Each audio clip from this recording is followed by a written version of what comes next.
عنهم واستغفر لهم وشاورهم في الأمر فإذا عزمت فتوكل على الله إن الله يحب المتوكلين صدق الله مولانا العظيم صدق وبلغنا رسوله النبي الكريم الأمين۔ محبت اور ذوق سے مل کر بارگاہ رسالت میں ہدیہ درود و سلام پیش کر لیجئے۔ الصلاۃ والسلام علیک یا سیدی یا رسول اللہ وعلی آلک واصحابک یا سیدی یا حبیب اللہ۔ الصلاۃ والسلام علیک یا رحمۃ للعالمین وعلی آلک واصحابک یا خاتم النبیین۔ الصلاۃ والسلام علیک یا سیدی یا رسول اللہ وعلی آلک واصحابک یا سیدی یا حبیب اللہ۔ بے حد و بے حساب حمد و ثنا تعریف و توصیف اللہ رب العالمین جل شانہ وعز اسمہ کے لیے، جس نے اپنے لطف و کرم سے ہمیں نعمت ایمان عطا فرمائی۔ سید الانبیاء امام المرسلین صلی اللہ تعالی علیہ وسلم کی غلامی کا اعزاز نصیب کیا، اور آج کی اس پاکیزہ اور بابرکت تقریب سعید میں نبی رحمت شفیع امت صلی اللہ تعالی علیہ وسلم کا ذکر خیر اور آپ کے اوصاف جمیلہ اور خصائل حمیدہ کا تذکرہ سننے اور سنانے کے لیے بیٹھنے کی سعادت بخشی۔ بے انتہا درود و سلام اللہ کے محبوب میرے اور آپ کے آقا و مولا سید المرسلین خاتم النبیین احمد مجتبی جناب محمد مصطفیٰ صلی اللہ تعالی علیہ وعلی آلہ وصحبہ وبارک وسلم کی ذات والا صفات پر، جو تمام انسانوں کے لیے ہادی و رہبر اور معلم و پیشوا بن کر تشریف لائے، جن کا نام نامی اسم گرامی ٹوٹے ہوئے دلوں کا سہارا، اور جن کی یاد بے چین دلوں کا چین ہے۔ اللہ رب العالمین ہمیں حضور کی سچی محبت میں زندہ رکھے اور اسی پر خاتمہ بالایمان نصیب فرمائے۔ اہل محبت کی محفل ہے، اور اس محبوب کا ذکر پاک ہونے والا ہے کہ جن کی محبت کا دعویٰ میرے جیسا گناہگار بھی کرتا ہے، اور جن سے محبت کرنے والوں میں ہمارے رب کا نام بھی آتا ہے، جو محبوب خلق بھی ہیں اور محبوب خالق بھی ہیں۔ مخلوق بھی جس کے دل میں تھوڑا سا بھی درد ہوگا، جس کی آنکھ میں تھوڑی سی بھی پہچان ہوگی، جس کے ذوق میں تھوڑی سی بھی سلامتی ہوگی، اس سے اگر پوچھو گے کہ کائنات میں کس کے قدموں پہ اپنا دل رکھنا چاہیے، تو وہ کہے گا محمد عربی کے قدموں پہ۔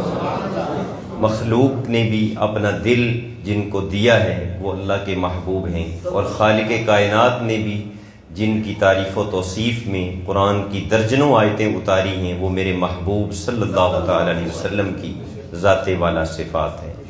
صوفیاء اکرام نے کہا ہے کہ عشق کرنے والوں اور محبت کرنے والوں کا انداز یہ ہوتا ہے کہ انہیں پوری دنیا کی نعمتیں لا کے دے دی جائیں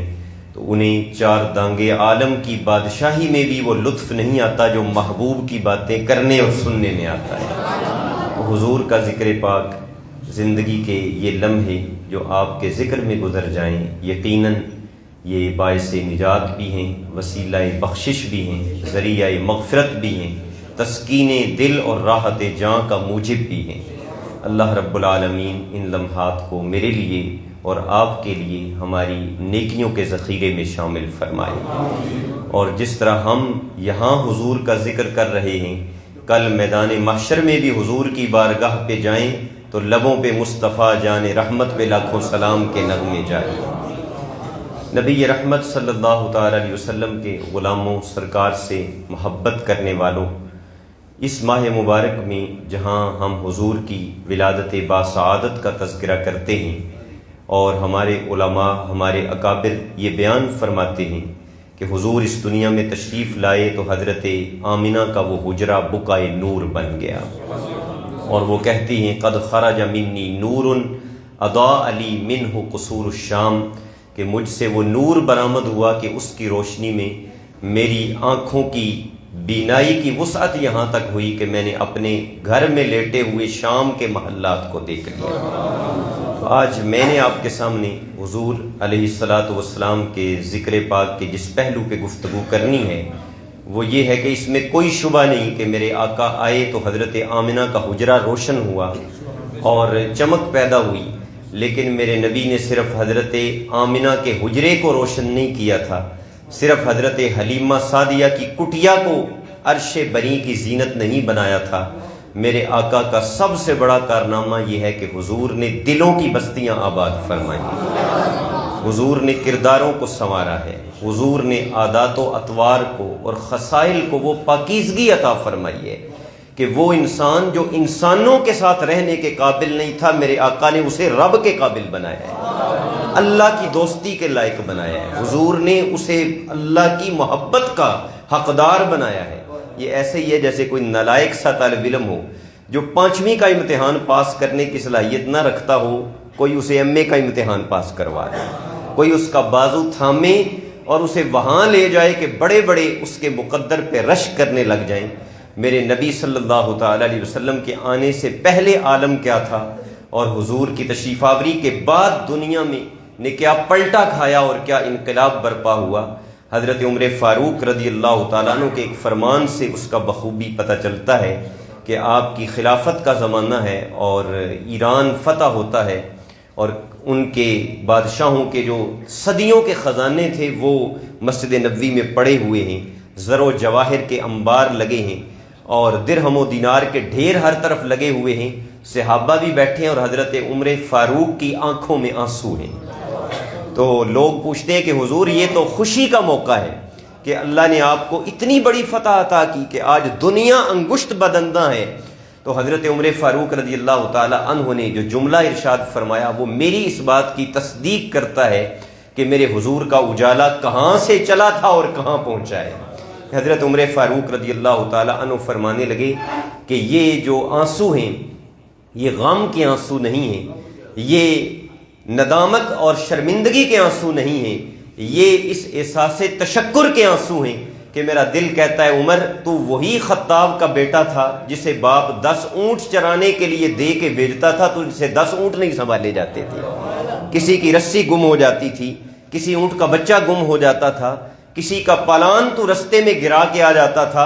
اے عمر احساس تشکر پیدا کر اس اللہ کے محبوب کے لیے کہ جس کے آنے سے پہلے تجھ سے 10 اونٹ نہیں سنبھالے جاتے تھے، آج 24 لاکھ مربع میل پہ اے عمر تیرے نام کا پرچم لہرا رہا ہے، اور یہ عظمتیں تیری نہیں ہیں، یہ اس نبی کے قدموں میں بیٹھنے کی برکت ہے کہ جس نے اونٹوں کے چرواہوں کو بھی دنیا کا امام بنا دیا ہے۔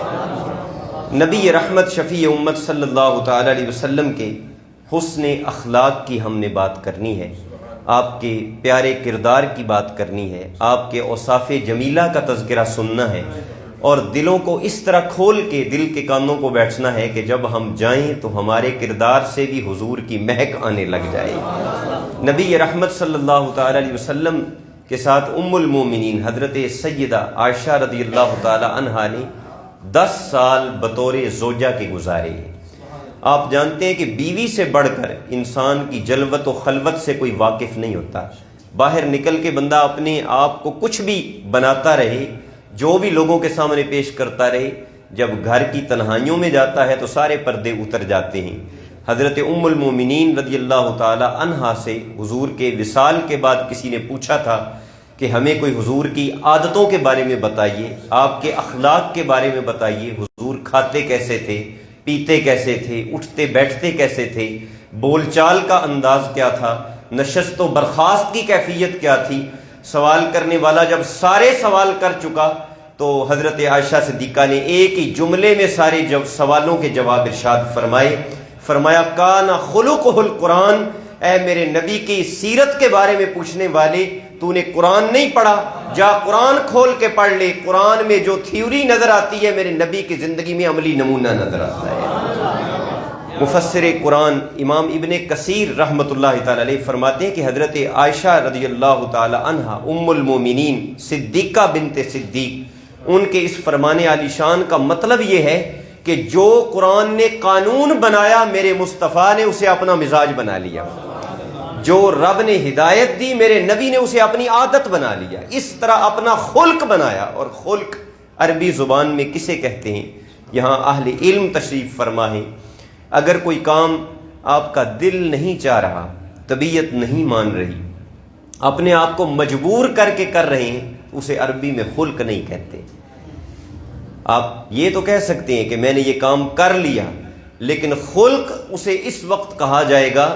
کہ جب اسے طبیعت کے اندر اس طرح راسخ کر دیا جائے کہ اسے کرنے کے اندر دل کو ادنا درجے میں بھی کوئی تأمل نہ کرنا پڑے، سوچ بچار نہ کرنا پڑے،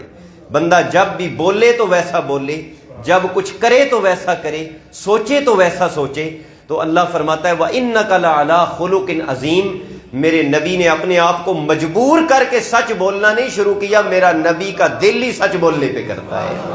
سچ کے سوا کچھ کہنے پہ اس کی طبیعت ہی نہیں مانتی، اور یہ اپنے آپ کو مجبور کر کے کسی سے میٹھا نہیں بولتے، ان کے اندر مٹھاس ہی اتنی رکھ دی ہے کہ جب بھی دہن نبوت کھلتا ہے تو رسالت کے میٹھے موتی ہی باہر آتے ہیں۔ تو حضور علیہ الصلوۃ والسلام کی سیرت طیبہ کے حوالے سے میں جہاں سے بات کا آغاز کرنا چاہتا ہوں وہ یہ ہے کہ دنیا میں آپ کسی بھی حسین سے حسین، خوبصورت سے خوبصورت اور پاکیزہ سے پاکیزہ انسان کا جائزہ لے لیجئے، اگر اس کی 10 چیزیں آپ کو اچھی لگے گی تو جب قریب جائیں گے تو آپ کو پتہ چلے گا کہ کوئی 5 چیزیں ناپسندیدہ بھی ہیں۔ اگر سیرت کا ایک پہلو روشن ہوگا، تابناک ہوگا، تو کہیں آپ کو اندھیرا بھی نظر آئے گا، کہیں تاریکیوں کا غلبہ بھی نظر آئے گا۔ جیسے آج لوگ اپنے سیاسی لیڈروں کی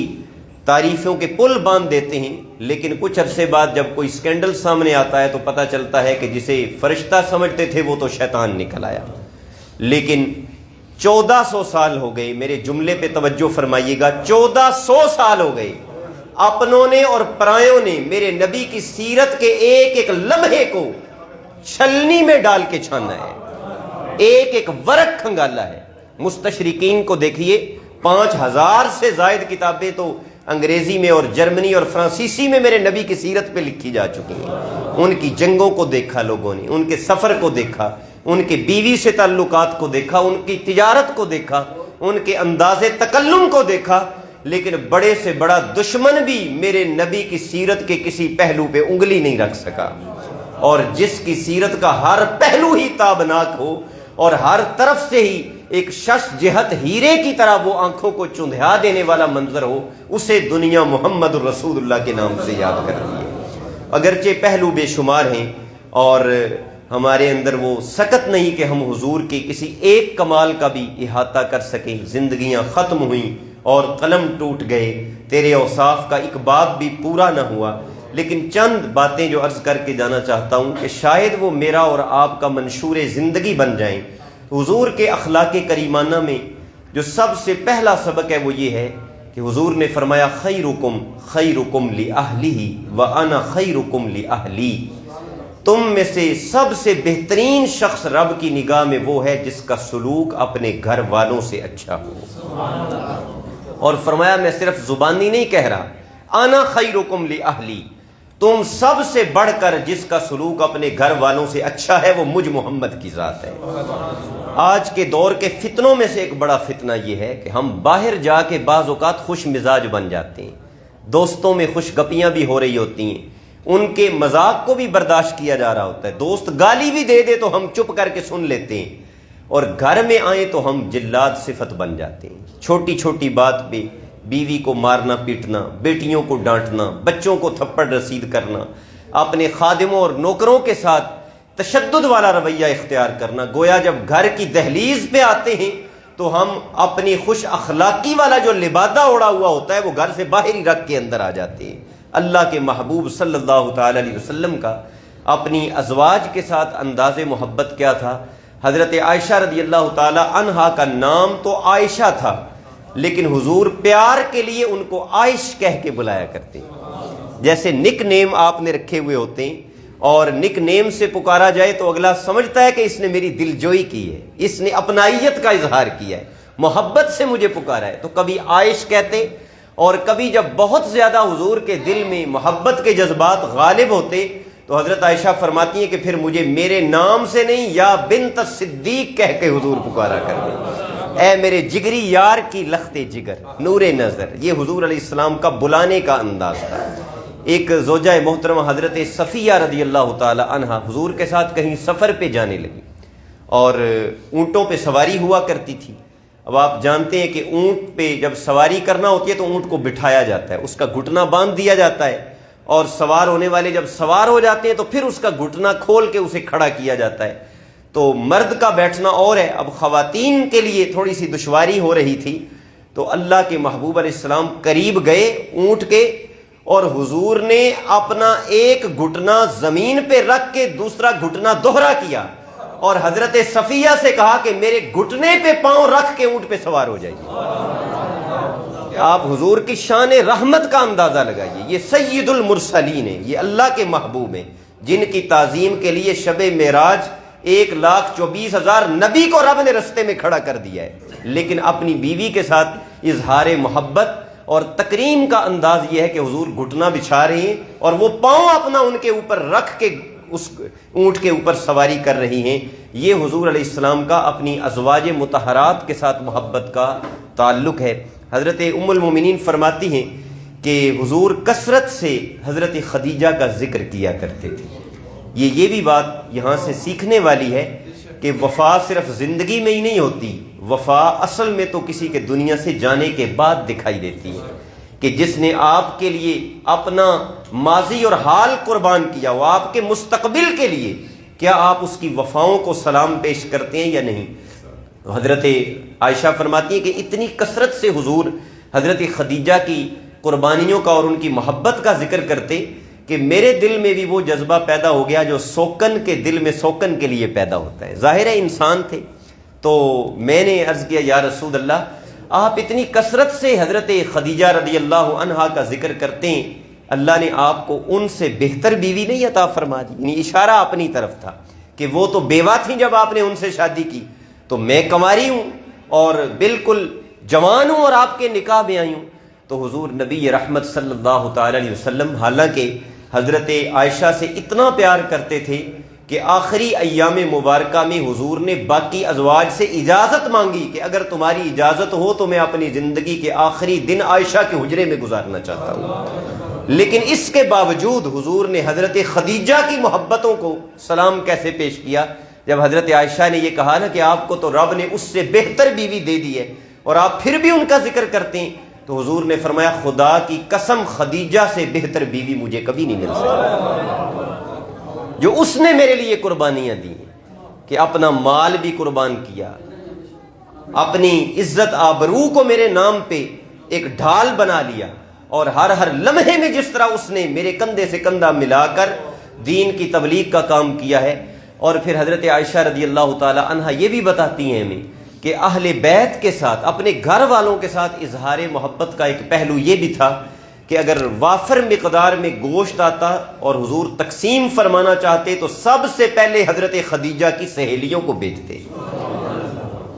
اس سے بڑھ کر انداز محبت گھر والوں کے ساتھ اور الفت کا برتاؤ اور تکریم کا برتاؤ، یعنی آج ہم نے یہ سمجھ لیا ہے کہ میاں بیوی کا شاید رشتہ حاکم اور محکوم کا رشتہ ہے، کہ میاں تھانے دار ہے، افسر ہے، اور بیوی شاید اس کی ملازمہ ہے۔ میرے نبی نے اپنے کردار کے ذریعے بتایا کہ نہیں، یہ دونوں ہی زندگی کی گاڑی کے دو پہیے ہیں، اور جب تک خامد بیوی کی اور بیوی خامد کی عزت اور تکریم نہیں کرے گی اس وقت تک زندگی کی گاڑی آگے نہیں چل سکے گی۔ یہ تو حضور کا انداز محبت تھا۔ اب دوسری طرف سے بھی حضور نے جو ادب سکھایا ہے خواتین کو، ممکن ہے اس گفتگو کو میری بہنیں بیٹیاں بھی سنیں۔ رسول اللہ صلی اللہ تعالی علیہ وسلم کی خدمت میں خواتین کا وفد آتا ہے اور آ کے عرض کرتا ہے یا رسول اللہ، الفاظ پہ غور فرمائیے گا، یا رسول اللہ آپ مردوں کے بھی رسول ہیں عورتوں کے بھی رسول ہیں۔ تو مردوں کے لیے تو آپ نے نیکی کے بڑے دروازے کھول دیے کہ وہ مسجد میں آ کے آپ کے ساتھ نمازیں پڑھتے ہیں اور وہ آپ کے ساتھ جہاد کے لیے جاتے ہیں، غازی بنتے ہیں، شہید ہوتے ہیں۔ تو حضور ہم تو سارا دن گھر میں بیٹھی رہتی ہیں، تو کیا آپ ہمارے نبی نہیں ہیں کہ ہمارے لیے بھی کوئی خیر کا دروازہ کھولیے؟ تو یہ تڑپ حضور نے پیدا کر دی تھی نیکی میں آگے بڑھنے کی اپنی امت کے دلوں کے اندر۔ تو جب انہوں نے آ کے یہ اپنی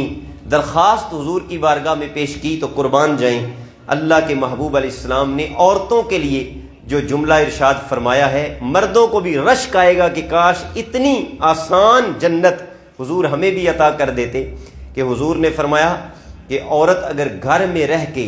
نماز پنجگانہ کی پابندی کرے اور رمضان کے روزے رکھے اور اپنے مال کی، اگر وہ مالدار ہے، زکوٰۃ ادا کرے اور اپنے خاوند کی اطاعت کرے، تو حضور فرماتے ہیں ان 4 کاموں کو اگر وہ مکمل کر لے، رب جنت کے 8 در کھول کے کہے گا جس میں سے تیری مرضی ہے جنت کے اندر داخل۔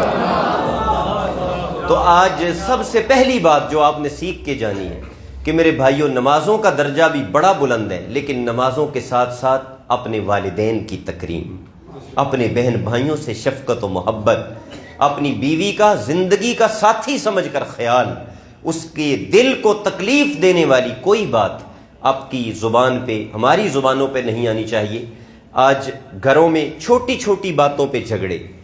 اگر سالن میں نمک مرچ زیادہ ہو جائے تو اس پہ بھی ایک طوفان برپا کر دیا جاتا ہے۔ حضرت عائشہ فرماتی ہیں حضور کی زبان سے ساری زندگی میں نے یہ نہیں سنا کہ حضور نے کہا ہو یہ چیز مجھے ناپسند ہے میں نہیں کھاتا، اگر پسند ہوتی حضور تناول فرما لیتے، ناپسند ہوتی تو ہمیں ناپسندیدگی کا پتہ ایسے چلتا تھا کہ بس حضور اسے کھاتے نہیں تھے، وہ پڑی رہتی تھی، ہمیں پتہ چل جاتا تھا کہ حضور کی طبیعت مبارک کو یہ پسند نہیں آئی۔ تو اپنے گھر والوں کے ساتھ، اپنے اہل و عیال کے ساتھ یاد رکھیے گا، ہمارے حسن خلق کے سب سے زیادہ مستحق وہ ہیں جو ایک چھت کے نیچے ہمارے ساتھ رہتے ہیں۔ اگر ان کے ساتھ پیار نہیں، ان کے ساتھ محبت نہیں، ان کے ساتھ اخلاق کا برتاؤ نہیں، تو پھر زندگی ادھوری ہے، اور زندگی میں ایسا اندھیرا ہے کہ جو شاید ہمیں جنت تک لے کر نہ جا سکے۔ رسول اللہ صلی اللہ تعالی علیہ وسلم کی شخصیت کا دوسرا خوبصورت پہلو جو عرض کرنا چاہتا ہوں، وہ حضور کا بچوں، خواتین، بزرگوں اور کمزور لوگوں کے ساتھ محبت کا تعلق۔ ان 4 اصناف کا میں نے اس لیے ذکر کیا ہے کہ عام طور پہ یہ کمزور صنفیں ہوتی ہیں۔ بچہ بھی انتقام نہیں لے سکتا، خواتین بھی جسمانی فزیکلی مرد سے اپنا انتقام کیسے لے؟ ایک بوڑھا آدمی ہے، بزرگ شخص ہے، تو وہ بھی کمزوری کی عمر میں ہے، اور ایک بیمار کمزور لاچار آدمی ہے، تو وہ بھی آپ کا کیا بگاڑ لے گا اگر آپ اس کے ساتھ حسن سلوک سے پیش نہیں آئیں گے۔ بچوں سے بات شروع کرتے ہیں۔ حضرت انس جو خود بھی بچپن میں 10 سال حضور کے قدموں میں رہے، جن کا لقب ہے خادم رسول اللہ، حضور کے نوکر، حضور علیہ الصلوۃ والسلام کی خدمت میں 10 سال بتانے والے، وہ کہتے کہ حضور کی عادت مبارکہ تھی کہ بچوں کے قریب سے گزرتے تو حضور خود آگے بڑھ کے سلام فرماتے۔ بچے تو بچے ہیں نا، ان کو یاد رہے نہ رہے، ان کی توجہ ہو یا نہ ہو، وہ آگے بڑھے یا نہ بڑھے، حضور خود آگے بڑھتے اور سلام دیتے۔ آج میں نے خود دیکھا، ہمارا رویہ یہ ہے کہ بعض لوگ ایسے، ان کو بچے سلام دیں بھی تو وہ اگنور کر دیتے ہیں، جواب بھی نہیں دیتے کہ یہ تو چھوٹا بچہ ہے، اس کے سلام کا کیا جواب دینا۔ لیکن میرے بھائیوں، اگر 7 سال کی عمر سے ماں باپ بچوں کو خود سلام دیں گے تو وہ بچہ جب جوان ہوگا ساری زندگی اس کے لبوں پہ سلام جاری ہوگا، حضور کی سنت کا وہ محافظ بن کے جیے گا اور اسی سنت پر عمل کرے گا۔ پھر حضور علیہ الصلوۃ والسلام کی خدمت میں جب موسم کا پہلا پھل پیش کیا جاتا، بڑی دلچسپ بات ہے، دلوں کو فرحت بخشنے والی، کہ صحابہ اکرام برکت کے لیے جب پہلا پھل اترتا نا باغ سے تو حضور کے پاس لاتے تھے، دعا کرواتے تھے۔ جو بزرگوں سے دعائیں کروانا، ان کی خدمت میں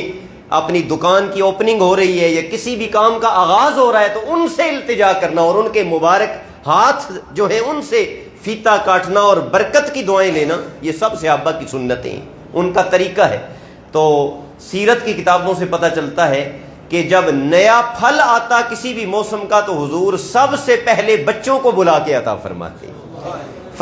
یہ بھی جنت کا پھل ہے بچے بھی، اور یہ دنیا کا پھل ہے، میں دنیا کا پھل جنت کے پھل کو عطا فرما رہا ہوں۔ اور ایک صحابی ہیں جو اتنے سعادت مند ہیں کہ ان کی والدہ محترمہ بیوہ ہوئیں اور حضور نے ان کی والدہ سے نکاح کر لیا، وہ حضور کے بیٹے بن گئے، حضور کے گھر ان کی پرورش ہونے لگی۔ تو وہ فرماتے ہیں کہ میں حضور علیہ السلام کے ساتھ جب دسترخوان پہ بیٹھا کھانا کھانے کے لیے تو نبی کریم علیہ السلام نے مجھے کھانا کھاتے ہوئے دیکھا تو حضور نے بڑی محبت سے میرا ہاتھ پکڑ لیا، یہاں سے بازو پکڑ لیا، اور حضور علیہ السلام نے فرمایا یا بنیا یا غلامی سم اللہ وکل بیمینک وکل مما یلی، بیٹا کھانے کا ادب یہ ہے کہ کھانے سے پہلے اس رب کا نام لو جس نے یہ کھانا عطا کیا ہے، پھر اس رب نے چونکہ 2 ہاتھ دیے ہیں تو دائیں ہاتھ سے کھانا کھاؤ، وکل مما یلیک، اور ادھر ادھر ہاتھ نہیں پھیرنا چاہیے، اپنے سامنے سے کھانا کھانا چاہیے۔ وہ فرمایا کرتے تھے کہ بچپن میں حضور نے مجھے یہ 3 ادب سکھائے ہیں، آج تک وہ آوازیں میرے کانوں میں گونج رہی ہیں، حضور کا سکھایا ہوا یہ ادب آج تک مجھے یاد ہے۔ تو بچوں کے ساتھ محبت کا برتاؤ کرنا، شفقت کا برتاؤ کرنا، ان کی غلطیوں سے درگزر کر دینا، اور پھر حضور نے بطور خاص اولاد کے حق میں والدین کو یہ فرمایا کہ تم میں سے کوئی بھی اپنی اولاد کے لیے بد دعا نہ کرے۔ یہ عام طور پہ ہمارا المی ہے، چھوٹی چھوٹی باتوں پہ مائیں بد دعائیں دے دیتی ہیں، باپ کوئی ایسا لفظ کہہ دیتا ہے، اور پھر کئی دفعہ ایسا بھی آپ نے دیکھا کہ ماں باپ نے جو کہا کچھ عرصے بعد ویسا ہی ہو بھی گیا۔ تو اللہ کے محبوب علیہ السلام فرماتے ہیں کہ کیوں بد دعا نہ دو اپنی اولاد کو؟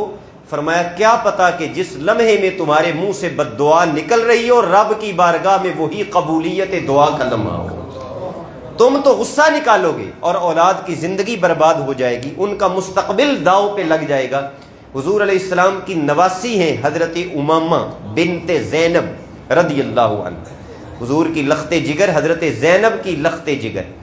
ان کے ساتھ اظہار محبت کا جو عالم ہے، خدا کی قسم روح جھوم اٹھتی ہے کہ آج لوگ ہمیں بچوں کے حقوق سکھاتے ہیں، اور آج مغرب ہمیں بتانا چاہتا ہے کہ چلڈرن رائٹس کیا ہیں۔ میرے آقا گھر میں نفلی نماز پڑھ رہے ہوتے، جب تکبیر تحریمہ کہہ چکتے تو حضرت امامہ کو نماز کے اندر حضور اٹھا لیا کرتے۔ آپ اظہار محبت دیکھیے کہ ادھر رب کی نماز پڑھ رہے ہیں اور بچے کو اٹھایا ہوا ہے، سینے سے لگا رکھا ہے، جب رکوع کرنے کے لیے حضور نے جھکنا ہوتا انہیں ساتھ کھڑا کر دیتے، وہ بھی کھڑی رہتی، جب دوسرا سجدہ کر کے پھر اٹھنے لگتے تو حضور پھر انہیں اٹھا کے سینے سے لگائے۔ یہ نماز کے دوران حضور کے دل میں بچوں کے لیے پیار تھا، شفقت تھی، اور کتب حدیث و سیرت میں یہ واقعہ بھی ہمارے سامنے آتا ہے کہ حضور علیہ السلام نماز پڑھا رہے ہوتے، اور چونکہ اس دور میں خواتین بھی حضور کے پیچھے مسجد نبوی شریف میں نماز ادا کرتی اور گھر قریب قریب تھے، تو اگر کسی بچے کے رونے کی آواز آتی تو حضور نماز مختصر فرما دیا کرتے، اور حضور نے اسی ایک موقع پر ارشاد فرمایا کہ انی لاحب ان اطول القراءہ، میرا دل کرتا ہے کہ میں نماز میں لمبی لمبی صورتیں پڑھوں، فاسمع بکاء الصبی، میں بچے کے رونے کی آواز سنتا ہوں تو میرا دل مچل جاتا ہے کہ اس کی ماں کے دل پہ کیا گزر رہی ہے، میں نماز مختصر کر دیتا ہوں کہ نماز مختصر بھی ہو جائے گی لیکن اس کے یہ جلد فارغ ہو اور اپنے بچے کو جا کے سینے سے لگائے اور اسے چپ کروائے۔ یہ حضور علیہ الصلوۃ والسلام کا بچوں کے ساتھ اظہار محبت تھا۔ اور جہاں تک بزرگ لوگ ہیں، معاشرے کے عمر رسیدہ حضرات ہیں، اولڈ سٹیزنز ہیں، تو نبی کریم علیہ السلام نے اس سے بڑھ کر کسی بھی مذہب کے اندر اگر کسی بڑے آدمی کی تعظیم کے لیے کوئی اصول ہو تو وہ دنیا سامنے لائے، کہ میرے آقا صلی اللہ علیہ وسلم فرماتے ہیں ان من اجلال اللہ اکرام ذی الشیبۃ المسلم، فرمایا جس مسلمان کی داڑھی کے بال سفید ہو جائیں، جس نے اس کی داڑھی کے سفید بالوں کی تعظیم کی اس نے رب کائنات کی تعظیم کی۔ بوڑھے کو رسپیکٹ دینا، اس کو عزت دینا، اس کے لیے کھڑے ہو جانا، اس کا ہاتھ تھام لینا، کسی کو 4 سیڑھیاں ہی چڑھا دیں آپ، کوئی بزرگ ہے اسے روڈ ہی کراس کرا دیتے ہیں، اسے گاڑی میں بیٹھنے میں مدد کر دیتے ہیں، یا اس نے سامان پکڑا ہوا ہے وہی اٹھا کے گھر تک چھوڑ آتے ہیں، تو یہ معمولی عمل نہ سمجھنا، یہ میرے نبی کے نزدیک رب کی تعظیم اور رب کے ادب کے برابر ہے۔ رسول اللہ صلی اللہ تعالی علیہ وسلم بیماروں اور لاچاروں کے ساتھ کس طرح اظہار محبت فرماتے، حالانکہ محبوب نبی تھے، مقتدا اور پیشوا تھے، لیکن اگر کسی صحابی کی بیماری کی خبر ملتی حضور ان کے گھر تیمارداری کے لیے چلے جاتے، یہاں تک کہ ایک یہودی بچہ حضور کی خدمت کیا کرتا تھا، چند دن نہ آیا، حضور نے پوچھوایا کہ وہ آ نہیں رہا، بتایا گیا حضور وہ بیمار ہے اور اتنا شدید بیمار ہے کہ شاید وہ بچ نہ سکے. تو حضور علیہ الصلوۃ والسلام اس کے گھر تشریف لے گئے اور حضور نے جا کے اس کے ماتھے پہ اپنا ٹھنڈا رحمت والا ہاتھ رکھا تو بچے نے مسکرانا شروع کر دیا. نبی کریم علیہ الصلوۃ والسلام نے تسلی دی اور فرمایا بیٹا تیرا دنیا سے جانے کا وقت آ گیا ہے، تو کیوں دنیا سے جانے سے پہلے تو گواہی نہیں دیتا کہ رب سچا خدا ہے اور میں اس کا سچا نبی ہوں. تو بچے نے اپنے باپ کی طرف دیکھا، یہودی کا بیٹا تھا تو قسمت اچھی تھی، باپ نے آنکھوں میں اشارہ کیا کہ آج میری نہ مان، آج اللہ کے محبوب سرانے کھڑے ہیں، آج ان کے حکم کی تعمیل کر. اس نے کلمہ طیبہ پڑھا اور وہ یہودیوں کا بچہ مسلمان ہو کے جنت کا وارث بن کے وہ دنیا سے جاتا ہے. یہ حضور کی بیماروں کے ساتھ، اپنے خدام کے ساتھ، اپنی خدمت گزاروں کے ساتھ حضور کا یہ معاملہ ہے. آج ہمارے گھروں میں بھی بعض اوقات ڈرائیور ہوتے ہیں، مالی ہوتے ہیں، باورچی ہوتے ہیں، بچوں کو لانے لے جانے والے افراد ہوتے ہیں. تو حضور کے غلامی کا تقاضا یہ ہے کہ ہم انہیں بھی اپنے گھرانے کا فرد سمجھ کر ان کے ساتھ معاملات کریں، ان کا دل نہ دکھائیں، ان کی غربت سے ناجائز فائدے نہ اٹھائیں، اور اگر وہ کہیں پھنس جائیں تو ان کو بلیک میل نہ کریں، اور پھر ان سے اگر کوئی چھوٹی موٹی کوتاہی ہو جاتی ہے، بعض اوقات کام کرنے والی خواتین کوئی چیز اٹھا لیتی ہیں، کوئی چھوٹی موٹی چوری کا وقوع ہو جاتا ہے، تو رسول اللہ صلی اللہ تعالی علیہ وسلم کا انداز اس میں یہ تھا، اور آپ نے جو تعلیمات ہمیں دی ہیں وہ یہ ہیں کہ ان کی صرف خامی کو نہ دیکھا جائے، جو انہوں نے اب تک خدمت کی ہے اس کے صلے میں ان کی غلطیوں سے درگزر کیا جائے. نبی رحمت شفیع امت صلی اللہ تعالی علیہ وسلم کی شخصیت کا ایک اور بہت ہی خوبصورت ترین پہلو جو آج عصر حاضر کی سب سے بڑی ضرورت بن کر ہمارے سامنے آتا ہے وہ حضور کا عفو و درگزر ہے. آج انتقام کی آگ نے ہر سینے کو بھڑکا رکھا ہے اور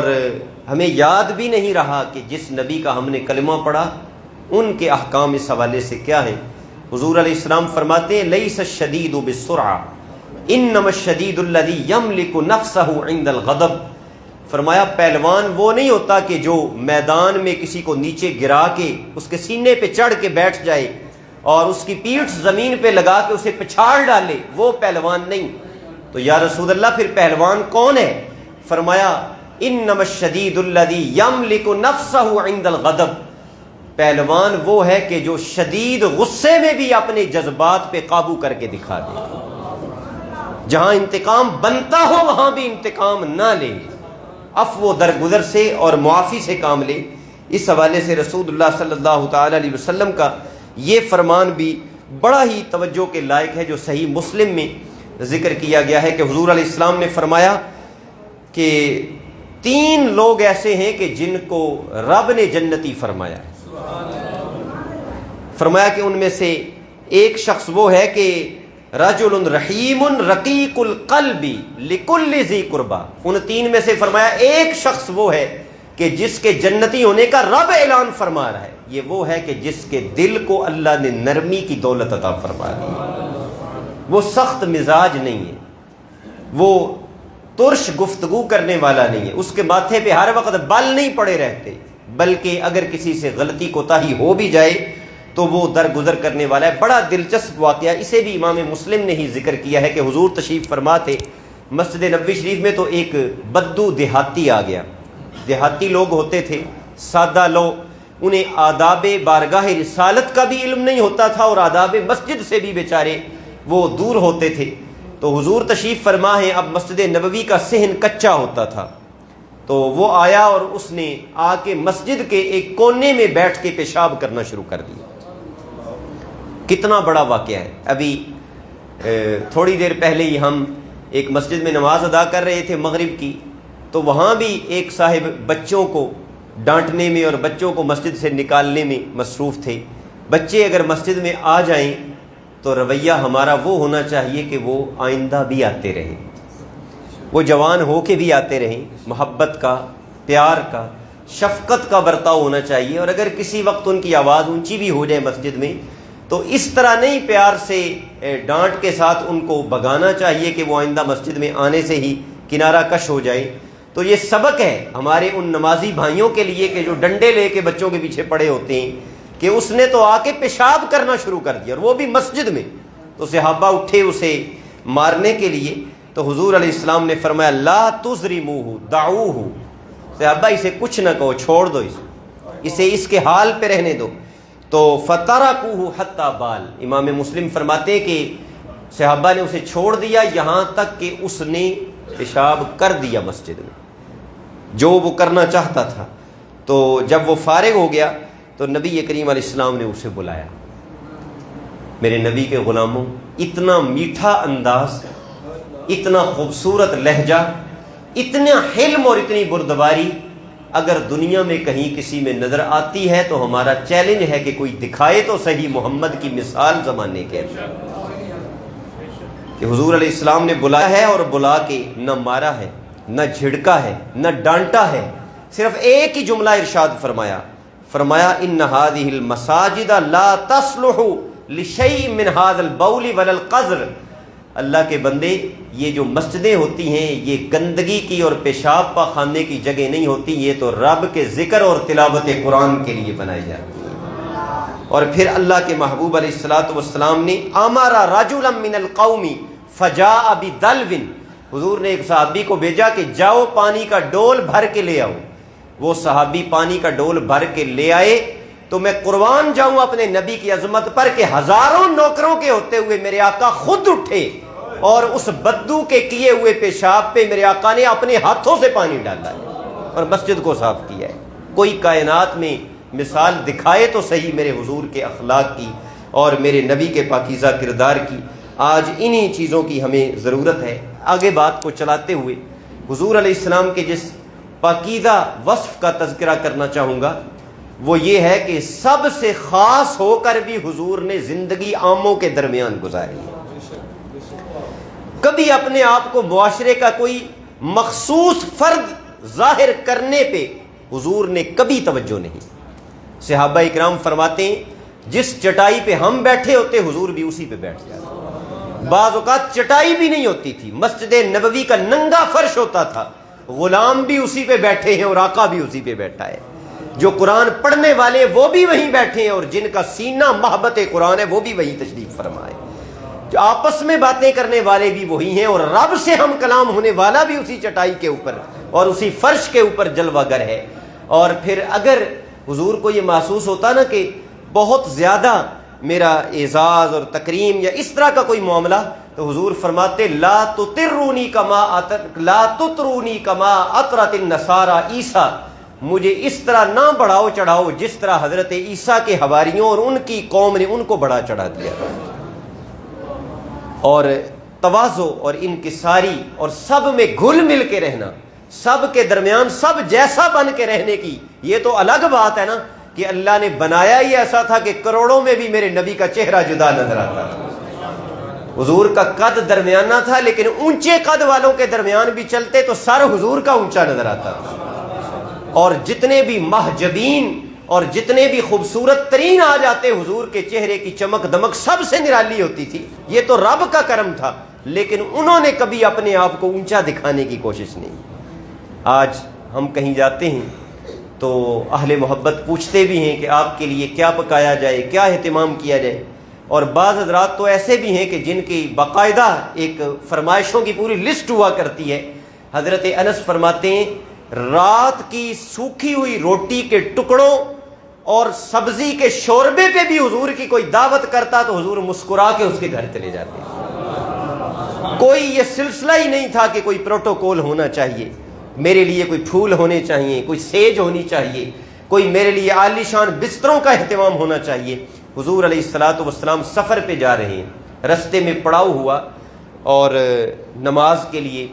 سستانے کے لیے اور کھانا کھانے کے لیے رکے تو صحابہ اکرام رضوان اللہ علیہم اجمعین میں سے ایک نے ایک بکری کو پکڑا، زمین پہ لٹایا، اس کے سینے پہ پاؤں رکھا اور اسے ذبح کرنے لگے کہ گوشت بناؤں۔ ایک صحابی برتن وغیرہ دھونے لگے، ایک صحابی نے چولہا بنایا۔ جب صحابہ اکرام یہ عمل کرنے لگے تو حضور اٹھے اور کلہاڑی اٹھا کے فرمایا تم یہ کرو، میں جنگل سے لکڑیاں لے کے آتا ہوں۔ تو صحابہ اکرام نے عرض کیا حضور ہم جو ہیں آپ کے غلام، آپ کیوں تکلیف فرماتے ہیں؟ آپ یہیں تشریف رکھیے، ہمیں حکم دیجئے۔ تو حضور کا جملہ سنیے گا، حضور نے فرمایا جیسے تمہیں رب کی رضا چاہیے، کیا مجھے رب کی رضا نہیں چاہیے؟ کیا مجھے اللہ سے اجر کی طلب نہیں ہے؟ میں نہیں چاہتا کہ میرا رب مجھ پہ اور راضی ہو جائے۔ اور ایک مقام پہ جب جبریل امین آئے اور آ کے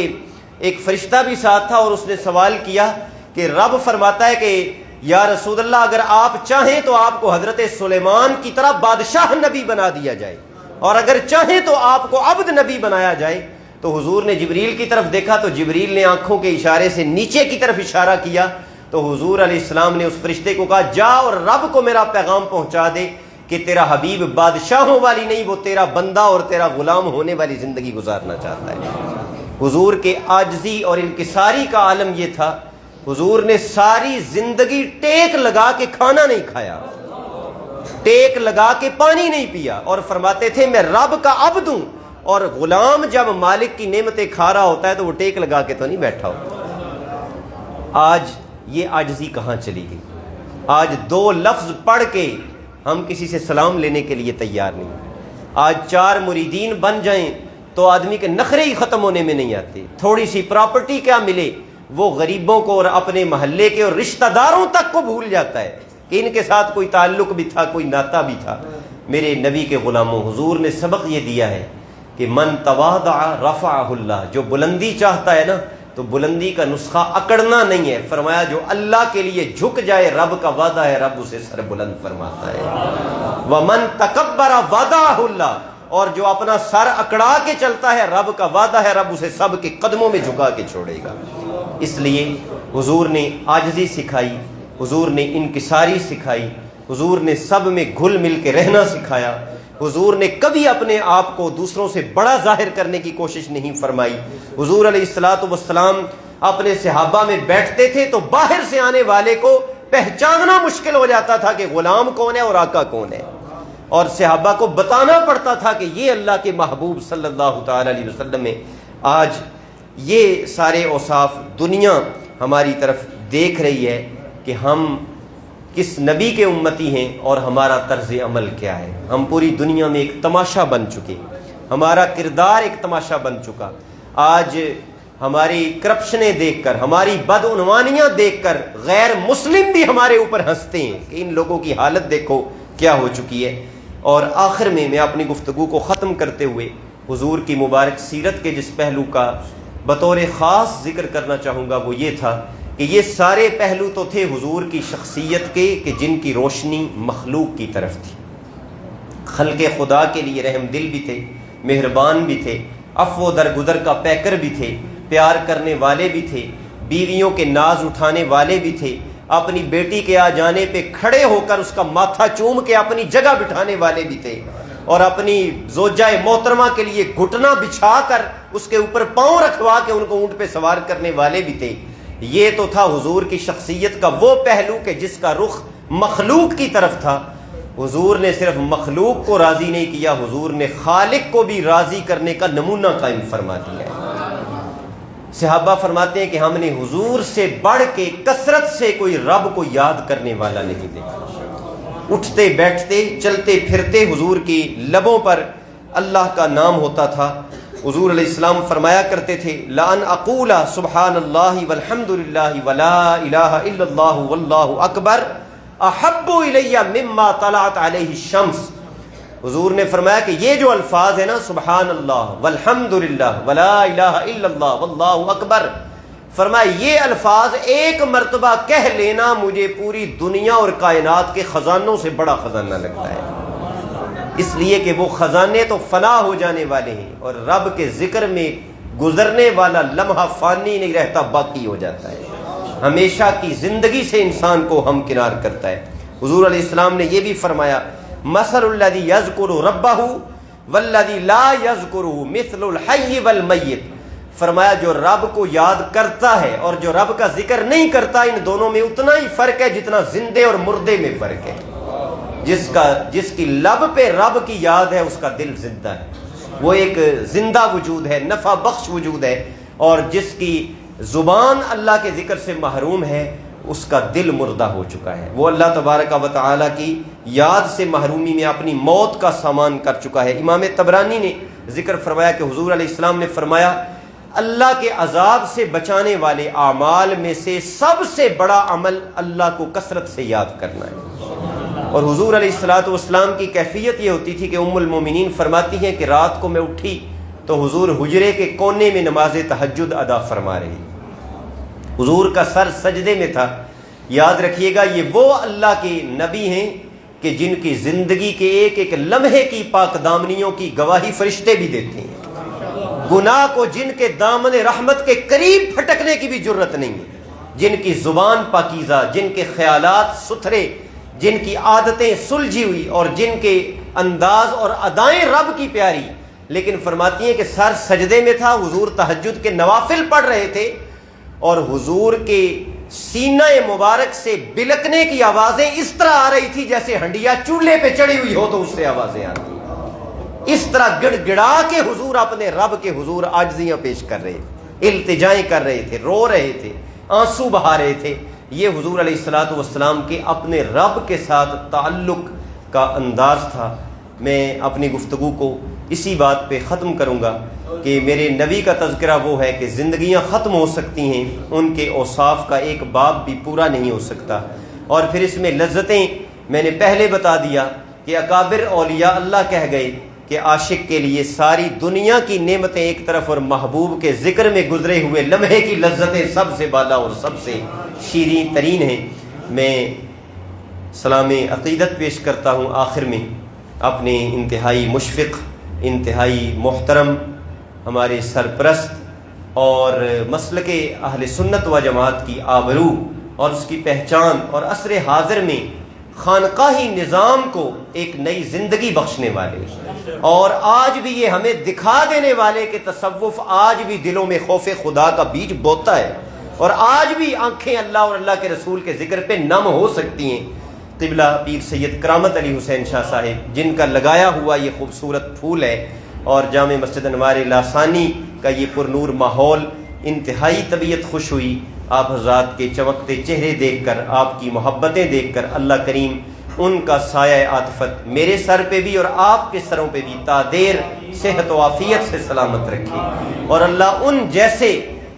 حضور کی خانوادہ مطہرہ کے افراد اور ان جیسے وارثان فیوزات صوفیہ افراد بکثرت امت کے اندر پیدا فرمائے، اور اللہ ہمیں ان سے مستفید ہونے کی توفیق بخشے۔ وآخر دعوانا ان الحمد للہ رب